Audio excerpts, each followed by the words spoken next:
Hey, Paul and or graders. This is our rocket group. I am Nathan Fisher. I'm Madeline Rice. And I'm Eddie Hammond. And we are about to jump right into it.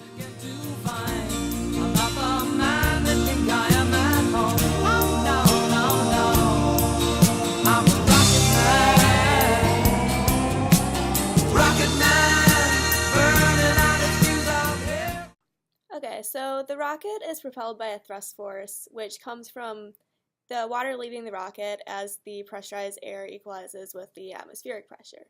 In theory, the rocket experiences two thrust stages. The first going up until all the water is expelled, and then the second one as the air finishes equalizing with the atmospheric pressure. But since the second thrust stage is so short, we only accounted for the first thrust stage. This was an idealization that we made, but the second stage has such a small effect that it was fine. To create the thrust profile, we started by using Bernoulli's equation to find the thrust force in terms of the mass flow rate and the velocity of the water leaving the rocket. And then we used some other equations we found for the mass flow rate in terms of the area of the nozzle and the density, and a derivation that we found for the velocity of the water to find an equation for the thrust profile in terms of the pressure of the air in the rocket at any given time. We tried to get this equation in terms of time. However, this required this required a lot of knowledge of fluid mechanics that we didn't have, so we just used the equation in terms of pressure. All right, the next part of the design brief was the navigation section. And this is where we had to determine where we thought the rocket would land, kind of based on a number of factors. Initially, I decided to split up the navigation into two parts of the flight. First, where the rocket is receiving thrust from the expulsion of the water, and then second, as it is just continuing and then is kind of in free fall almost. So essentially, during the first period of the flight, we kind of idealized it and said that the rocket would fly in a straight line to kind of help out with calculations while the thrust was being expelled. And then we also simplified to say that lift and drag forces would be found kind of in the center of pressure of the rocket, and that lift would not count really as a force changing the flight, but rather our flight trajectory of the rocket, but instead would be stabilizing the flight. To solve for the distance which the rocket travels during the first thrust-powered portion of the flight, we wanted to get an equation for the thrust of the rocket with respect to time. This would then allow us to use thrust along with drag and gravity to determine the acceleration with respect to time through kind of Newton's second law. We could then plan on integrating your acceleration from your t equals 0 to when the thrust ended to find your velocity, and then you could do another integration from t equals 0 to your end time to find the distance traveled during this thrust section of the flight. The second stage of the rocket's flight was a little bit easier to model as the thrust was 0. This would then kind of leave only your drag force and your gravity acting on the rocket. And you could use here then kinematics essentially to solve for it, because we could idealize it as, or we chose to idealize it as a point mass to kind of take out some variables which we didn't think we could model, such as kind of wind and drag on a rocket very, very accurately to say.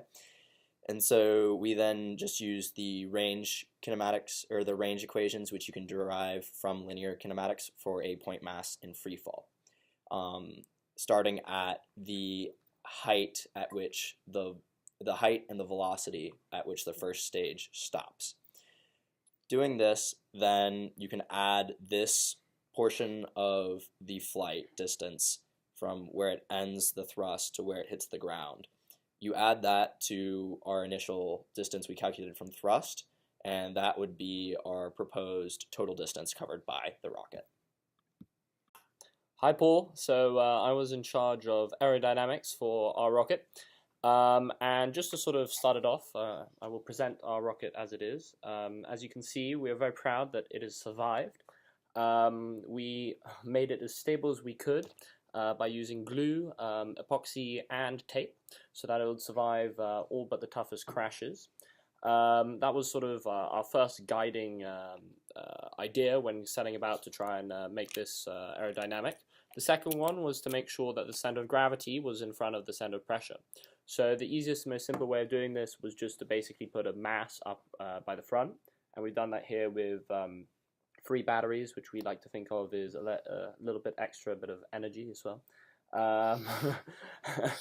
And to basically make sure that the center of gravity was in front of the center of pressure, what I did was I did 2 measurements. I cut out a 2D sort of drawing version of this on some cardboard, and I put that on a ruler and found out where it balanced. That is the center of pressure. And then I hung the actual rocket by string and found out where that balanced, and that was the center of gravity. And from the picture in our design brief, you can see that there is clearly a large gap between them. The center of gravity is much more forward in front of the center of pressure.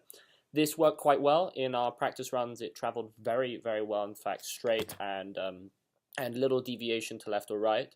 However, when we actually did it in practice, what we found was this was only consistent at sort of a range of pressures.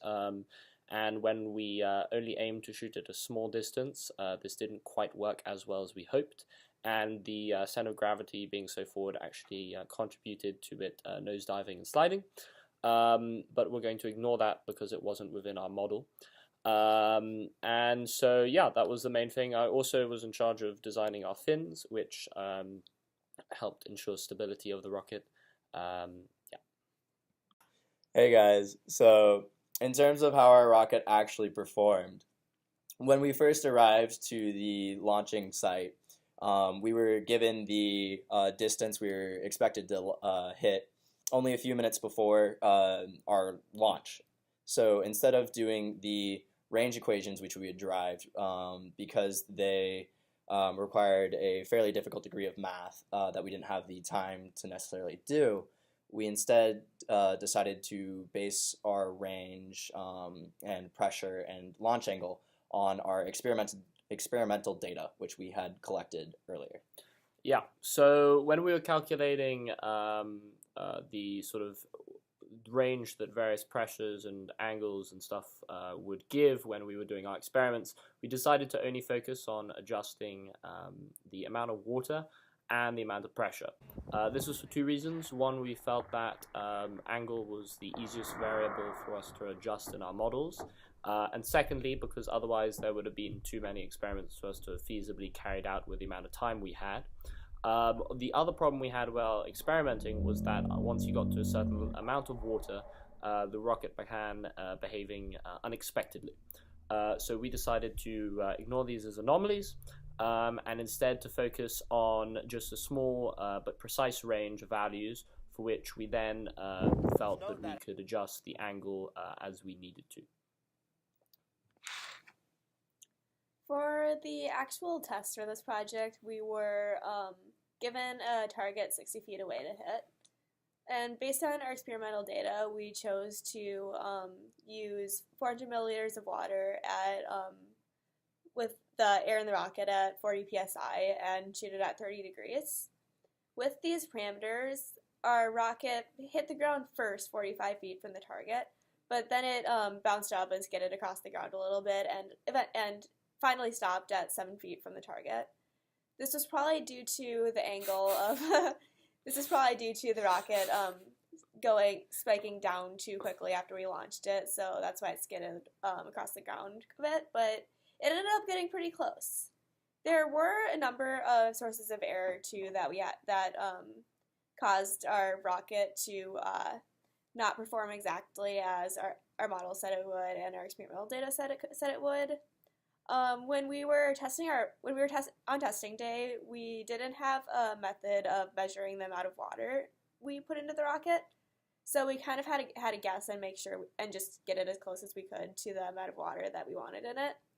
And also the launcher wasn't exactly working perfectly, so we ended up having to kick it to get the rocket to release.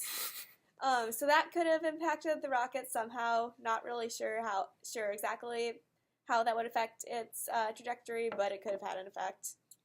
And the last thing was that the gasket that would have gone between the nozzle and the attachment point wasn't on our rocket for some reason, which we didn't notice until the end, so that could have affected the pressure drop. Because we lost a good amount of water while attempting to put the rocket on the little launcher thing. In other words, I think we can conclude this by saying